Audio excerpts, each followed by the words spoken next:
Welcome to my YouTube channel tutor Khushi. तो guys मैं आज आपको सैम्पल पेपर का क्वेश्चन करवाने वाली हूँ मटेरियल कंज्यूम्ड का। और उससे पहले सबसे पहले एक इम्पॉर्टेंट इन्फॉर्मेशन आपके लिए कि बच्चे मुझे ना इंस्टाग्राम जो चैनल है वहाँ पे क्वेश्चन भेज रहे हैं कि मैम ये क्वेश्चन सॉल्व नहीं हुआ, ये क्वेश्चन सॉल्व नहीं हुआ, आप इसे सॉल्व कर दीजिए। तो मैं आपको पहले एक बात बता दूं कि मैं आपके लिए कोई क्वेश्चन सॉल्व नहीं करने वाली हूँ। आप क्वेश्चन ट्राई कीजिए। अगर आपको क्वेश्चन में कोई स्पेसिफिक प्रॉब्लम आ रही है जिसकी वजह से आपका क्वेश्चन सॉल्व नहीं हो रहा है, तो आप मुझे उस स्पेसिफिक पॉइंट के लिए पूछिए, तो मैं I am ready to answer. आप क्या कर रहे हो कि सीधा सीधा क्वेश्चन है, मुझे भेज दिया है कि मैं आपको सॉल्व करके भेज दूं। मैं आपके लिए वो क्वेश्चन सॉल्व नहीं करने वाली हूँ। आप उस क्वेश्चन को सॉल्व कीजिए, ट्राई कीजिए। अगर नहीं हुआ है देन मैं आपको करवा दूंगी, ठीक है। मैं बच्चे मुझे भेज रहे हैं, मैं उनसे पूछ रही हूँ कि जो आपने ट्राई किया है किसी पेपर पे, कॉपी पे, उसका मुझे फोटो भेज दीजिए। मैं आपको बता देती हूँ उसमें आपने क्या गलती करी है। तो क्या करें, बच्चों ने मुझे अब तक भेजा नहीं है वो कि उन्होंने जहाँ पे वो क्वेश्चन ट्राई किया है। दैट मीन कि उन्होंने वो ट्राई करके ही नहीं देखा है कि वो उनसे सॉल्व हो पाएगा या नहीं होगा। तो आप पहले उस क्वेश्चन को ट्राई कीजिए। अगर नहीं हो रहा है, एक बार ट्राई कीजिए, दो बार नहीं हो रहा है तो मैं आपको करवाने के लिए तैयार हूँ। सिर्फ उसी पॉइंट के लिए ऐसा कि जो पॉइंट में उसमें क्वेश्चन में वो प्रॉब्लम है, उसी प्रॉब्लम को लेकर मैं आपको क्वेश्चन सॉल्व करवा दूंगी। पर अगर आप ये एक्सपेक्ट कर रहे हो कि क्वेश्चन आपने मुझे भेज दिया, मैं ऐसे ही आपको क्वेश्चन सीधा सीधा सॉल्व करके सेंड कर दूं, तो ऐसा बिल्कुल नहीं होने वाला है, ठीक है। आप ट्राई करो। अगर नहीं होगा then I am ready to answer के हेल्प करने के लिए तैयार हूँ कि कहाँ पे क्या प्रॉब्लम है, किस पॉइंट को लेकर। क्योंकि जो मैंने टॉपिक अभी तक करवाए हैं, मैंने अपनी तरफ से पूरी कोशिश की है कि जो जो एग्जाम्स के रिलेटेड या आपकी बुक के रिलेटेड सारे पॉइंट कवर करने की कोशिश की है। हर एक पॉइंट मैंने समझाया हुआ है।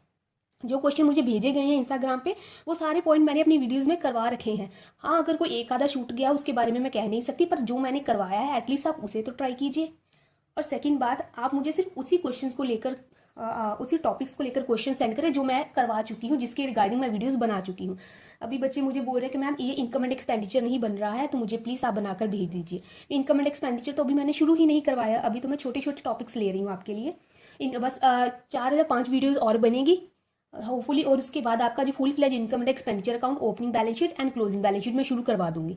तब तक के लिए आप प्लीज थोड़ा वेट करो, ठीक है। अगर मैंने आपको टॉपिक करवा दिया, आपको टॉपिक समझने के बाद भी आपसे क्वेश्चन सॉल्व नहीं हुआ, तो मैं आपको करवा दूंगी। अभी एक और थी गर्ल, उन्होंने कहा कि मैम ये क्वेश्चन नहीं सॉल्व हो रहा है, तो मैंने कहा आप ट्राई करो, नहीं होगा तो मैं करवा दूंगी। अभी उनका सुबह मैसेज आया कि मैम मैंने दोबारा ट्राई किया, वो सॉल्व हो गया। तो वो सॉल्व हो सकते हैं, बट आप दिल से ट्राई नहीं करते हो, ठीक है। पहली बात, आप उसी टॉपिक को लेकर मुझे क्वेश्चन भेजे जो मैंने करवाए हैं, ठीक है। और पहले एटलीस्ट जब आप मुझे क्वेश्चन भेजे, उसके साथ आपने जो ट्राई किया है उसका भी फोटो भेजे, ताकि मैं आपको मुझे पता चल सके कि आपको कितना आता है, आपको कितना समझ आया है। कि जो जो उसमें प्रॉब्लम हुई मैं आपको वॉइस नोट में वहां पे इंस्टाग्राम पे सेंड कर दूंगी। हाँ, इसमें ये प्रॉब्लम था, इससे आप सॉल्व कर लीजिए, वो क्वेश्चन आपके लिए सॉल्व हो जाएगा, ठीक है।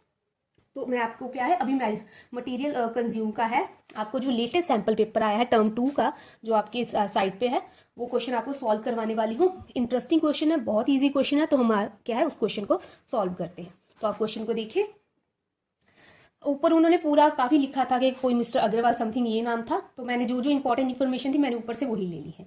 उन्होंने क्या है, calculate the amount of material consume, उन्होंने कहा मटेरियल कंज्यूम की अमाउंट को फाइंड कीजिए। क्या क्या गिवन है हमें, stock of medicine on 1 April 2020 15 lakh, character for medicine on April 1 2020 3,50,000, मतलब ओपनिंग स्टॉक दिया है हमें 15 लाख, कैरेक्टर दिए हैं ओपनिंग 3,50,000।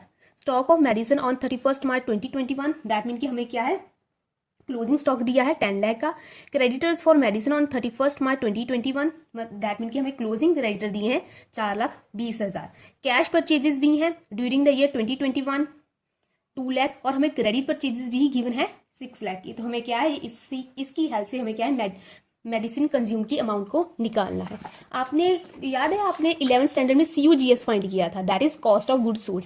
मटेरियल कंज्यूम भी कुछ हद तक इसी तरीके का है। आपको अगर जनरली बात करूं तो मटेरियल कंज्यूम हम कैसे निकालते हैं, ओपनिंग स्टॉक, इसका मैं शॉर्ट में एक वीडियो बना दूंगी आपके लिए, प्लस परचेजेस, ठीक है ना। ओपनिंग स्टॉक है, पहले तो हम क्या है, जो साल के शुरू में हमारे पास है, उसके बाद जो हमने खरीदा, चाहे वो कैश है चाहे वो क्रेडिट है, दोनों, चाहे हमने कैश खरीदा है चाहे हमने क्रेडिट खरीदा, हम दोनों को कंसीडर करेंगे, ठीक है।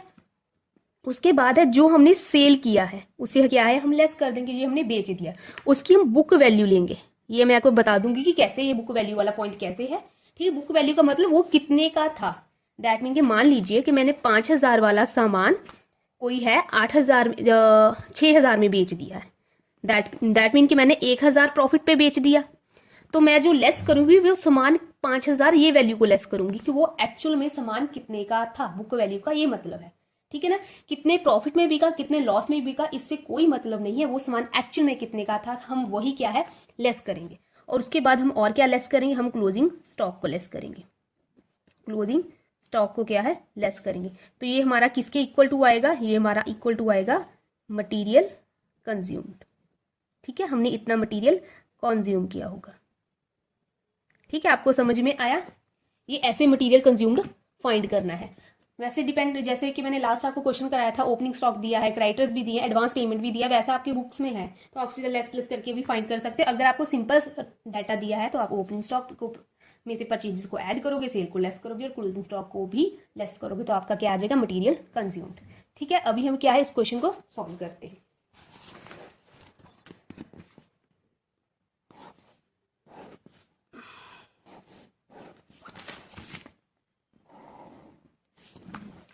ठीक है, पर्टिकुलर्स एंड अमाउंट।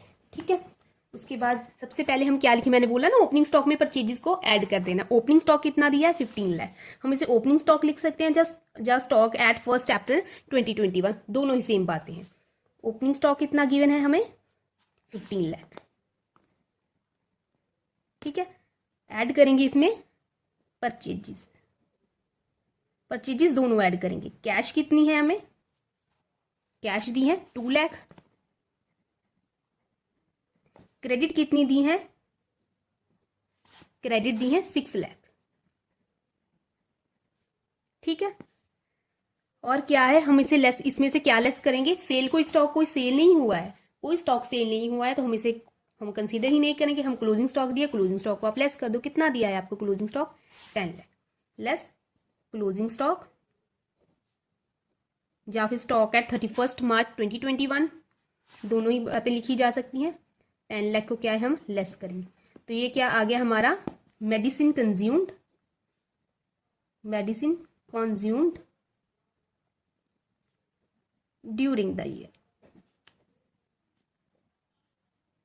ठीक है, तो आप प्लीज इसे कीजिए 15 lakh plus 2 lakh plus 6 lakh less 10 lakh, तो आपका आ गया मेडिसिन कंज्यूम लेस कीजिए, प्लस कीजिए सबको, तो आपका आ जाएगा medicine consume during the year is 13 lakh. ठीक है, ये आपका है क्वेश्चन सॉल्व हो गया। अभी इस क्वेश्चन में आपको देखें, आपको ओपनिंग क्रेडिटर भी दिए हैं, क्लोजिंग क्रेडिटर भी दिए हैं, आपको इनकी कोई भी एडजस्टमेंट करने की जरूरत नहीं है, क्योंकि अगर आप फॉर्मूले को देखें इसमें आपको ओपनिंग और क्लोजिंग क्रेडिटर गिवन ही नहीं है, आप कंसीडर ही नहीं करोगे।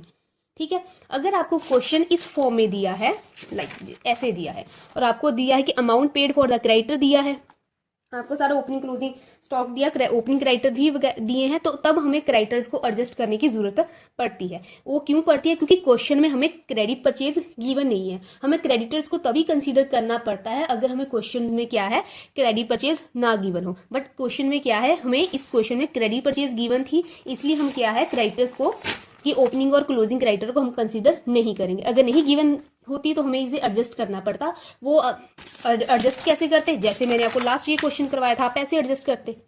ठीक है ना, जो ये लास्ट क्वेश्चन था आप ऐसे एडजस्ट करते।